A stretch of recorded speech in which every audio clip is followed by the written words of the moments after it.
All right, here we go. One of the best rising acts of Toronto so far, 808 Mazze. How are you doing today, man? Poppin', man. What's going on, man? We out here. We just in the studio vibing, man. True, true. That's dope. That's dope.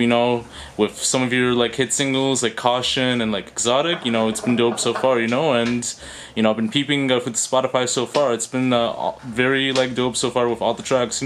Yeah, I appreciate that, man. True, true. And I just like read your bio like on Spotify. Like it was like an interesting thing to read as well. And I just want to get deep more on that. So growing up in like Toronto and Florida, was there ever like any inspiration from there that made you want to pursue more in the music scene? Well, growing up in Toronto was more like playing sports. And then when I went to the States, that's when I kind of started to see like the music side of things. Because my dad, he grew up playing in a band, like, rock band. Like, so I grew up seeing different elements, and that's where all his friends were. So he used to go back there and play in like little gigs and stuff like that. So I got the experience to see like, what the real music was about, like real like instruments and stuff like that. And that's what made me want to get into it. And then I came to Toronto, and then shit just kind of popped off. I met up with like producers, and I started recording. I just started doing my thing. Yeah, no doubt, man. And it's interesting too. Like you also grew up like in Florida as well, right? Yeah, I grew up in Florida for a period of my life, but I was always back and forth and stuff. True. Yeah. So like, which part of like Florida, like Jacksonville? Fort Lauderdale. Yeah, Broward County.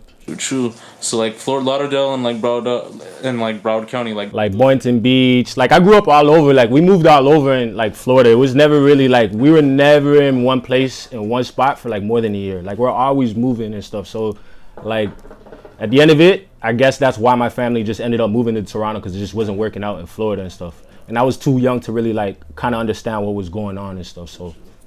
Yeah, but would you say it was like a different experience living there like temporarily, or was there like a different like lifestyle that you had to experience like growing up there for a bit?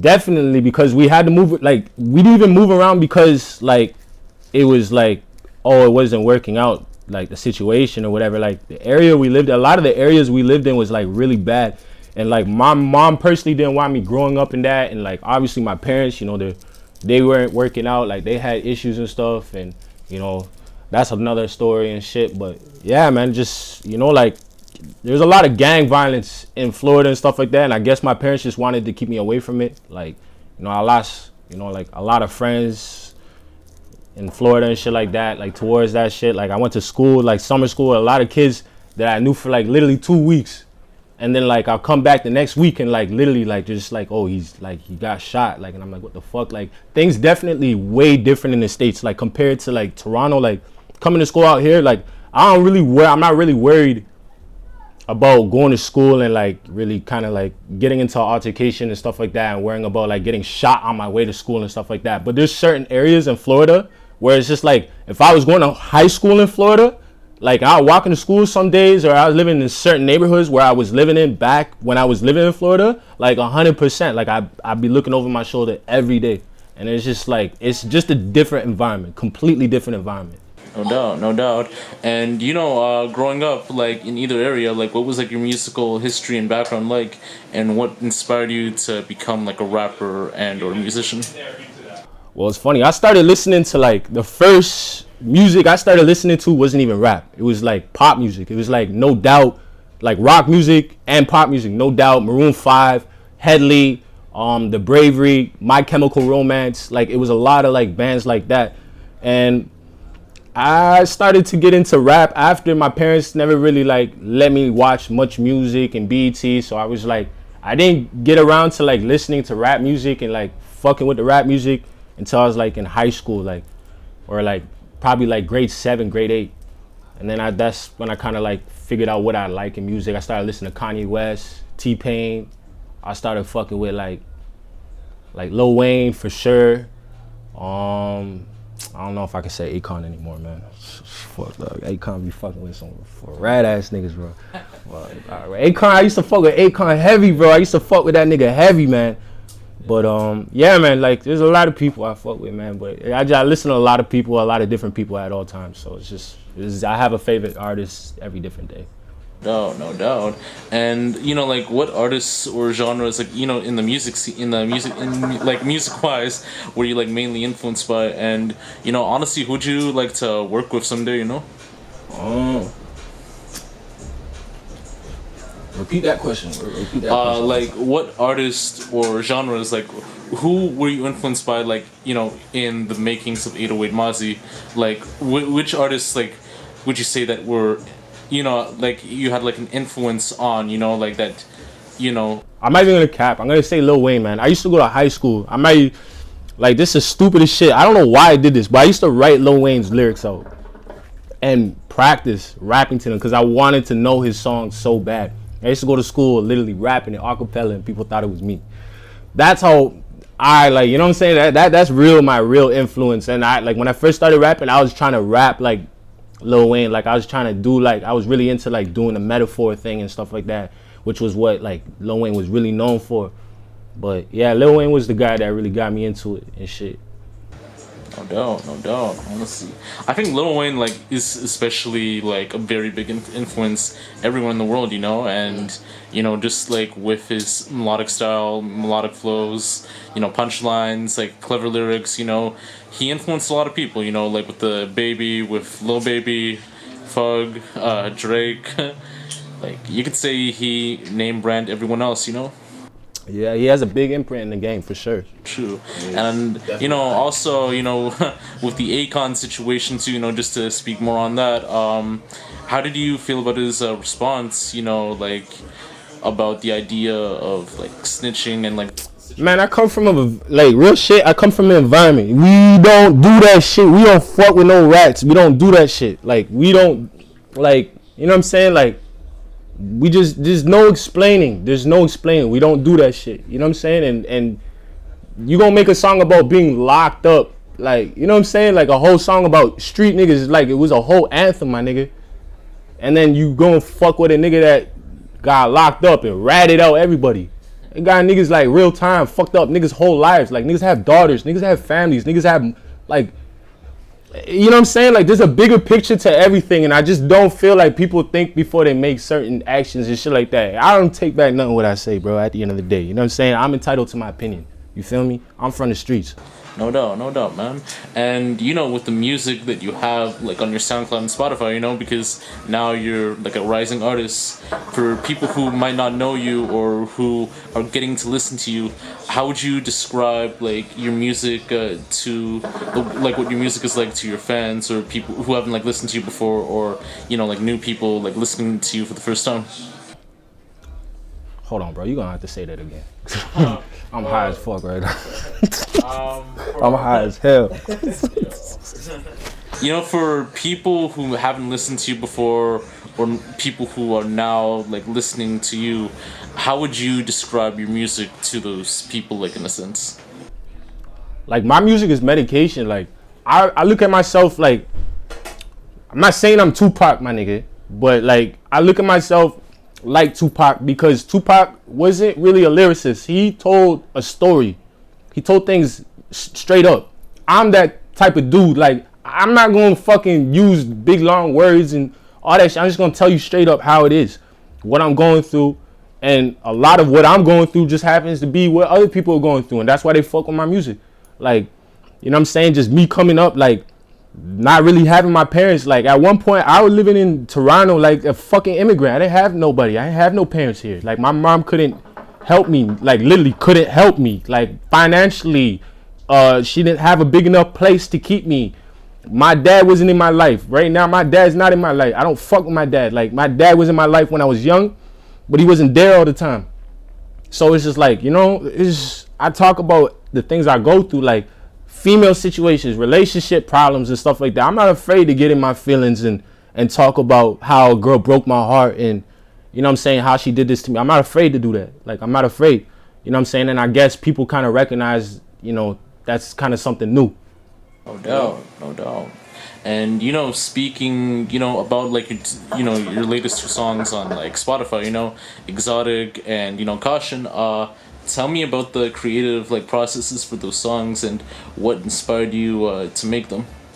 Well, that song was, like, I guess that was like the starting of when like everything started to pick up for me. So like I was struggling at one point. I didn't like have anybody to work with. Like I didn't have any producers. Like I was like having to buy every beat, and then literally just like, you know, like I had somebody helping me get beats at one point, and literally they sent me a beat pack. These guys sent me a beat pack, and I went to the studio the next day, literally the next day, and I did Caution, and I sent it back. They're fucking with it and whatnot. That summer, did a music video to it, and it was just like literally, it was just kind of on the spot. It was just no real inspiration. It was just kind of like the ambition of me, like just wanting to make music. Like I like making music, you know, like I love making music. I have a passion for it, you know, and yeah, it just came out great. It came out good. We did a music video to it. Everybody was fucking with it, and I actually happened to have like, you know, I was very grateful to have, you know, one of my boys who I just recently met last year from Paris. And this nigga like barely know how to speak English when I first met him and stuff like that. And we ended up doing the song together. So I brought him to the studio, and he actually went into the booth. I'm like, yo, go in the booth. I'm like, go spit something. Like, you know, just do your thing. Went in the booth like literally no longer than like 15 minutes. This nigga laid down and like, you know, a little verse, put it on, and we did the song together, and it was lit. And it was just like, ever since, like, me and him just been rocking like that. And his name is Javron, so that's my boy. Shout out Javron, man. True. And, you know, in terms of, you know, various situations for now, like right now we're in a pandemic right now, and Toronto, like right now it's just hit the most, you know, with the scene, like no live shows, like nothing like that. And, you know, recently with this new shutdown going on too. So, you know, since the pandemic crisis, do you feel that the pandemic has affected the way... Fuck yeah, nigga, I was supposed to be in Atlanta. Fuck yeah, nigga, I was supposed to go to fucking Rolling Loud. I was supposed to perform, but I was supposed to go to Rolling Loud. Like, that's an experience I've never had. Fuck yeah. And then COVID came and hit everything. Like, I couldn't do nothing. Like, I literally, it was just go to the studio, do music videos, but it benefited me in a certain type of way, because it now forced me to work on something like, you know, there's a saying, don't put all your eggs in one basket, but sometimes it's good to put all your eggs in one basket, because you know, if you don't have the luxury to do, you know, this, that, you know, you got to focus on one thing at a time and then move on to the next thing. So, you know, it gave me the time to really structure my music and get back to, you know, like really structuring my music to the next level, in which I feel like I'm at right now. I'm in my prime right now. And now we're doing music videos and we releasing, we doing the marketing, the business side of things. We invest in money. You know, we trying to do things the real way, like in a real business manner. So it's like the money I put into it's not like, bro, all this money I put into it, we lose out of it. You know what I'm saying? It's like, fuck all that. Like, and we doing this with like a real passion, and we have a message to get across. So at the end of the day, you know what I'm saying? Like, it's really, you know what I mean? It's just about the music, bro. It's just about the music. Yeah, no doubt. You know, honestly, for Toronto and like everywhere in Canada, you really can't do anything right now. Like, live shows are done. You know, music videos are still popping, but like not like in the way that you think people. You know, even like the club scene, like it's dead right now too. And you know, in America, it's a different story. Like, but like just like speaking like generally and all that. In terms of like other musicians and like rappers in the industry, do you feel that the pandemic has affected the way that these artists have handled their business? To be honest with you, I'm not really like, I don't really like focus on other people. Like, I don't really keep up to date with what other people are doing. You know what I mean? If I come across listening to your music and I like your music, then like that's kind of like what I listen to on my Spotify. I put you on my playlist and I just go about my business. But I don't keep up to date. The people I fuck with, yes, like, you know what I mean? And it's affected them the same way with me. So it's just kind of like, you know, we kind of coordinate things together, and like now it's actually benefited us in a type of way, because like, you know, I found myself not really like focusing on working with other people. It was just kind of focusing on just myself. But now it's just like, yo, me and my nigga J Dollars, we got songs together, like we doing shit together, like, you know what I mean? Like, and that's what it's about, like networking and working together and like, you know what I'm saying? Like creating music, you know what I'm saying? That's gonna sound good for the people. You know what I'm saying? So it's affected everyone around me the same way. My artist, my boy Javon, it's affected him the same way. So we just all just doing the same thing, just making music videos, trying to get a marketing plan together, trying to get a business, You know what I mean? Trying to fabricate it into a business. You know what I'm saying? Trying to brand it, trying to get a team, everybody together. You know what I'm saying? And trying to make steps and a plan, goals, and just make it work step by step. Like, not just trying to like full-fledged jump into this shit. You know what I mean? No doubt. And you know, like with the, how do you, like, you know, with the Toronto music scene right now, like there's like a weird contradiction, not like in a weird way, but like, you know, it's going big, but then also it also has like its lows as well, and you definitely do notice it like everywhere you go. And you know, with the Toronto music scene right now, how do you feel about it? Do you feel that there should be some changes on the direction of where the music scene should go to, or do you think it's like fine the way it is? Honestly, like Toronto's a fucked up place like right now. Like, you know what I'm saying? Like it's hard to talk about certain things, you know what I mean? Just simply because there's just really politics going on. It's not like, you know, there's a lot of great music in the city, but like, you know, like I'd love to see a lot more artists getting more shine than what they be getting, but a lot of them don't even get the chance. So it's just like, I don't even want to talk about it. I don't even want to talk about like, I don't even want to talk about that because it's just fucked up. Like, you know what I'm saying? Like, nah, it's just fucked up right now. Nah, no doubt. You know, do you also have like any other like highlights that you wanna like share, like, you know, before the interview ends? Like, I know that you said you have like one thing going on, so tell me more about that.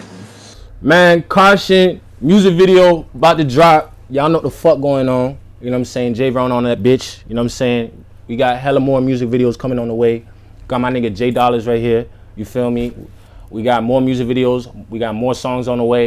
Stay tuned. 808. You know it's Mazze and this bitch, man. You know how we rockin', man. And just one more thing, aside from the music video, do you have like any other plans for this year in terms of like any other music or any other creative projects going forward? And do you have any like final words you would like to say for any creative or any person? I don't want to say too much, but we got some big things going on. I'm definitely gonna be going to the States, and I'm definitely gonna be working with a lot of people out there. I'm not trying to say too much, but it is in writing. It is in a contract. And yeah, when we taking things step by step and we staying humble, and you know what I mean, we just trying to make great music. No doubt. So 808 Mazze, you know, like, thank you for coming by and thank you for speaking. You know, it's such an honor to hear more about your sound and more about your background and everything like that. And I wish you nothing but the best, you know, for the future. You know. I appreciate that, fam. I appreciate that. So yo, until next time. All right, guys. All right, peace.